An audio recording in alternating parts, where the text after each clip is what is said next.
Imaginez un peu le rugissement sourd d'une marée humaine. Des centaines de voix masculines qui hurlent en même temps dans une immense pièce complètement surchauffée. Une ambiance vraiment étouffante. Ouais, totalement. Des téléphones qui sonnent sans aucune interruption. C'est une atmosphère physiquement saturée par l'adrénaline, la sueur et cette odeur hyper âcre de fumée de cigarette. Le cliché parfait des années 80. Absolument. Et au beau milieu de ce chaos absolu, de cette frénésie qui frise l'hystérie collective, un homme vient tout juste de gagner 12,5 millions de dollars. Hmm. En exactement 3 minutes. C'est un chiffre qui défie presque l'entendement, même quand on est familier avec les volumes de transactions de la haute finance de cette époque. Clair. Mais ce qui est encore plus frappant, c'est que c'était pas du tout une anomalie passagère. C'était littéralement le modèle économique d'une structure entière. Exactement. C'est pas le scénario exagéré d'un film hollywoodien, c'est la réalité brute des salles de marché over the counter à la fin des années 80. Ouais. Et c'est notre point d'entrée pour notre plongée d'aujourd'hui. On va explorer en profondeur l'autobiographie haletante de l'un des manipulateurs financiers les plus tristement célèbres de cette décennie. Un récit sans aucun filtre. C'est ça. Ça se lit vraiment comme un croisement troublant entre un manuel d'ingénierie sociale de haut vol et, franchement, une descente aux enfers tragicomique. Et c'est d'ailleurs important de préciser à qui s'adresse cette exploration pour ceux qui nous écoutent. Oui, vas-y. Si les rouages psychologiques de la persuasion extrême fascinent notre auditoire, ou s'il y a une curiosité pour comprendre comment les failles systémiques de la régulation ont pu être exploitées à une échelle industrielle, cette analyse va résonner. Sans se noyer dans le jargon technique, on précise. Exactement. Pas besoin d'être un expert de Wall Street. Et l'objectif ici, c'est pas du tout de faire l'apologie de ces méthodes. Bien au contraire. Évidemment. On va décortiquer de manière purement objective la mécanique interne de cette spéculation agressive. La vraie problématique sous-jacente, elle est vertigineuse. Comment un jeune homme ordinaire, sans réseau particulier au départ, a-t-il pu corrompre toute une génération et monter une véritable hallucination collective? Une hallucination qui a englouti des centaines de millions de dollars, faut le rappeler. Ouais, c'est ahurissant. Bon, décortiquons un peu tout ça. Pour comprendre cette mécanique, il faut vraiment remonter à l'étincelle initiale. Ramenons ceux qui nous écoutent au tout premier jour de notre protagoniste à Wall Street. Le fameux mois de mai 1987. C'est ça, le 4 mai exactement. Il débarque dans les locaux hyper luxueux de la prestigieuse banque d'investissement LF Rothschild. Avec son costume bleu un peu miteux. Ouais, un costume mal taillé, de grosses chaussures, mais avec une ambition dévorante. Et là, c'est la collision immédiate avec la réalité brutale de la chaîne alimentaire financière. Avec la fameuse rencontre avec Scott, Ah, Scott. son superviseur direct de l'époque, ouais. Et le contraste est juste saisissant. Scott, il est décrit comme un petit chef tyrannique, avec un front dégarni, un teint complètement plâtreux et un nœud papillon qui lui donne l'air d'un poisson rouge agressif. La description est cruelle, mais tellement visuelle. Complètement. Et dès les premières secondes, il détruit toute illusion de grandeur chez le jeune novice. Il lui annonce froidement qu'il est tout en bas de l'échelle. Littéralement moins que rien dans la hiérarchie. Ouais, son seul et unique travail consistera à être un connecteur. Ce qui est fascinant ici, c'est que ce terme de connecteur est fondamental pour comprendre l'écosystème de l'époque. Vas-y, explique-nous ça. En fait, avant l'ère d'Internet et du trading algorithmique, la vente d'actions reposait entièrement sur la prospection téléphonique à froid. Et le rôle du connecteur, c'était d'une ingratitude totale. C'est clair? Il devait composer 500 numéros par jour, dans le seul but de franchir le barrage des secrétaires.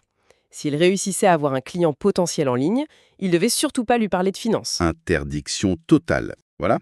Il devait juste transférer l'appel à un vrai courtier.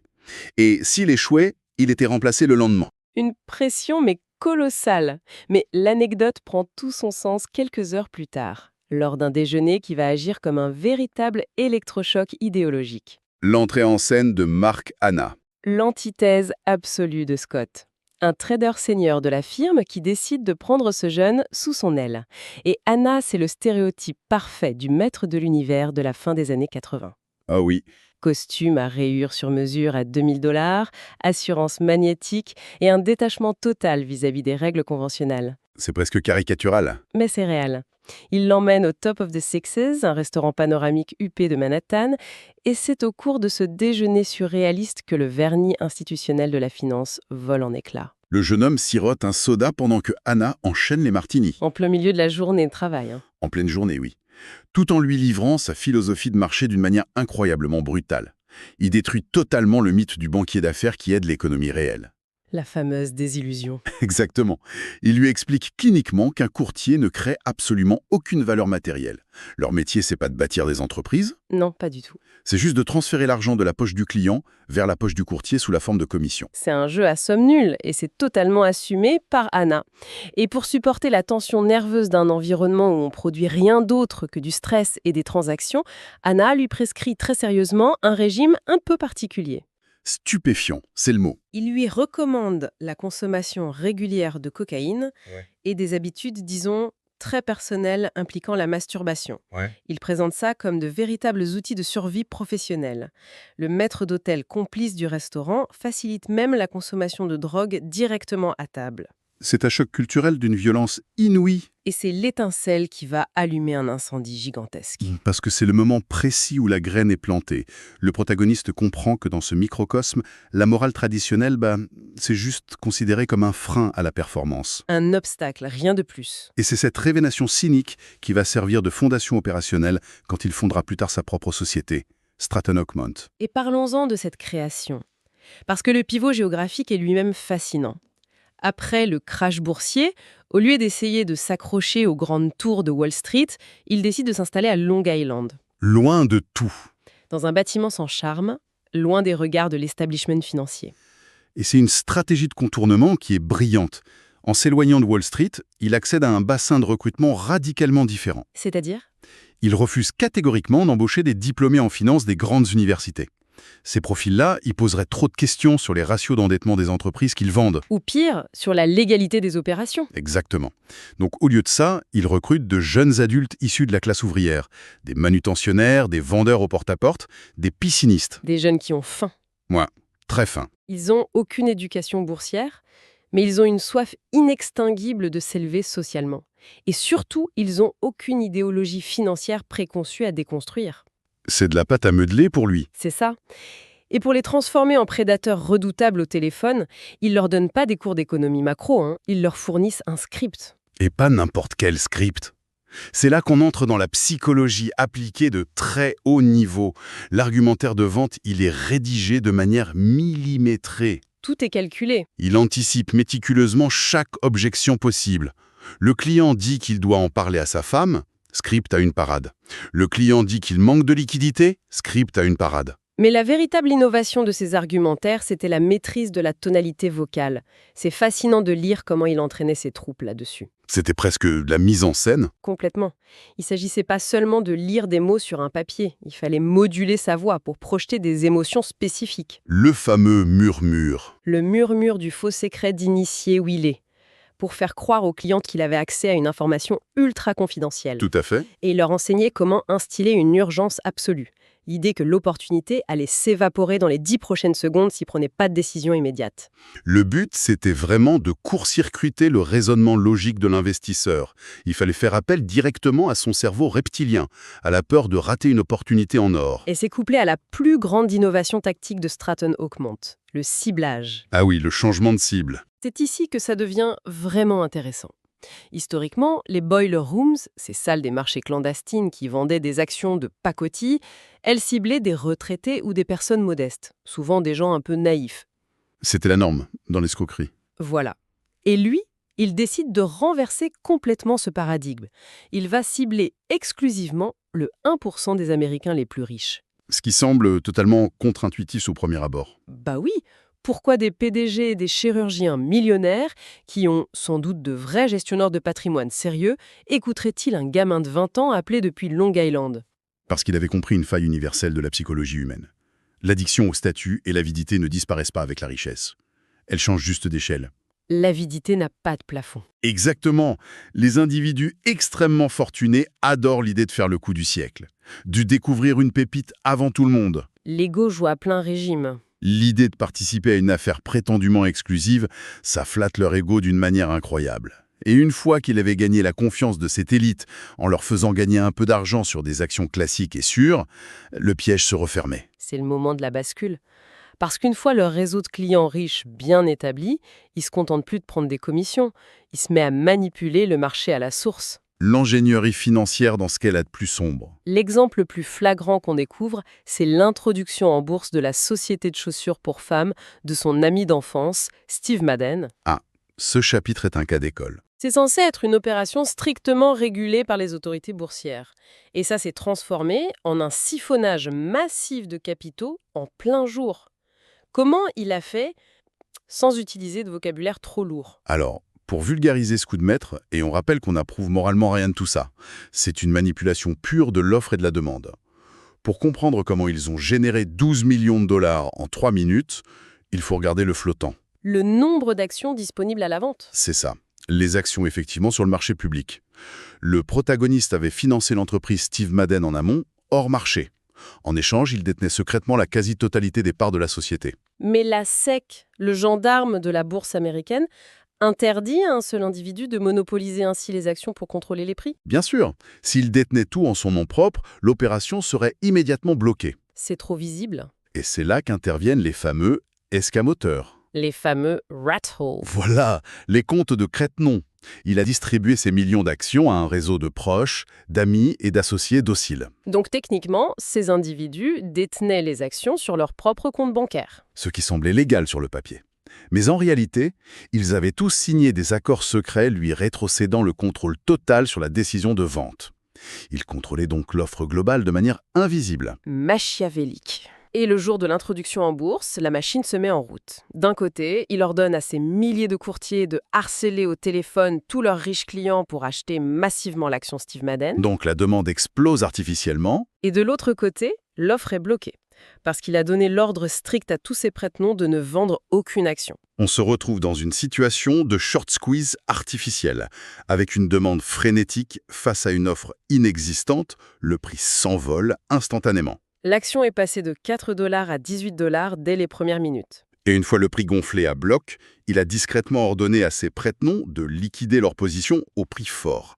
Les clients de ses propres courtiers achetaient les actions hors de prix, pendant que lui encaissait la plus-value gigantesque de la vente. C'est redoutable.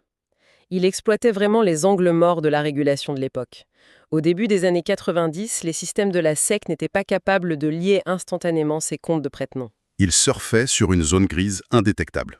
Et les liquidités générées par cette manipulation étaient tellement énormes qu'elles ont donné naissance à l'un des environnements de travail les plus toxiques de l'histoire des affaires. L'abondance de cash finançait un sentiment d'impunité totale. Le terme toxique est presque faible. La débauche au sein des locaux de Stratton Oakmont, ça défie toute logique d'entreprise. Les scènes décrites sont hallucinantes. On parle d'une institutionnalisation de la prostitution. Les femmes invitées dans les locaux étaient classées par les courtiers selon une nomenclature boursière. Des blue chips pour les plus exclusives aux actions pacotilles. C'est d'une violence symbolique inouïe.